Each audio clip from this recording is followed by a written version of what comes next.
রাজনীতিকে যারা পেশা হিসেবে নিয়েছে তারাই দুর্নীতি, চাঁদাবাজি ও মামলাবাজি করে। অসৎ নেতৃত্বের কারণে দেশের অবস্থা বদলায়নি বলে মন্তব্য করেছেন জামায়াতের আমির ডাক্তার শফিকুর রহমান।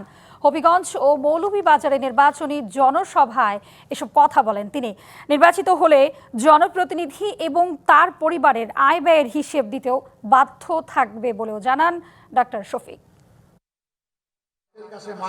নির্বাচনী প্রচারণায় শনিবার মৌলভীবাজার ও হবিগঞ্জে জনসভায় অংশ নেন জামায়াত ইসলামের আমির ডাক্তার শফিকুর রহমান। দুপুরে মৌলভীবাজারের কুলাউড়ায় জনসভায় ডাক্তার শফিকুর রহমান বলেন, জামায়াত ক্ষমতায় গেলে এমন বাংলাদেশ গড়তে চায় যেখানে আইন সবার জন্য সমান।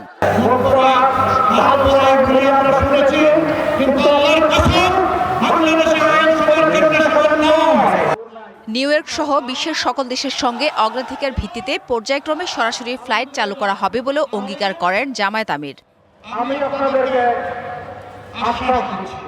এর আগে সকালে হবিগঞ্জে নিউফিল্ড মাঠে জামায়াতের নির্বাচনী জনসভায় আমির বলেন, রাজনীতিকে পেশা নয় কর্তব্য হিসেবে নিয়েছে জামায়াত। ধর্মের ভিত্তিতে দেশকে আর বিভক্ত করা চলবে না।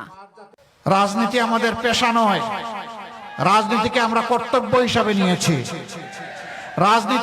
রাজনীতিতে যারা পেশা হিসাবে নিয়েছে, দুর্নীতি, চাঁদাবাজি, মামলাবাজি, লুণ্ঠন এগুলা তারা করে।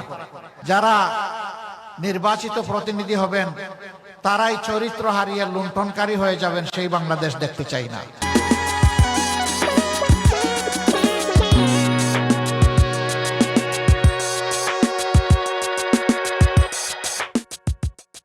জামায়াত আমির আরও বলেন, বিনা ট্যাক্সের গাড়ি ও স্বল্প মূল্যের ফ্ল্যাট গ্রহণ করবে না জামায়াতের এমপিরা। নির্বাচিত হলে জনপ্রতিনিধি এবং তার পরিবারের আয় ব্যয়ের হিসেব দিতে বাধ্য থাকবে। যার যেটা পাওনা তার ঘরে সেটা পৌঁছে দেওয়ার চেষ্টা করা হবে।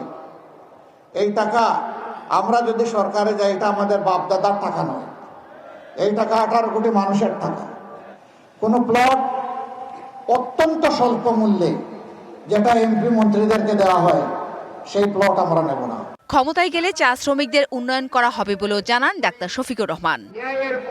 DBC news desk.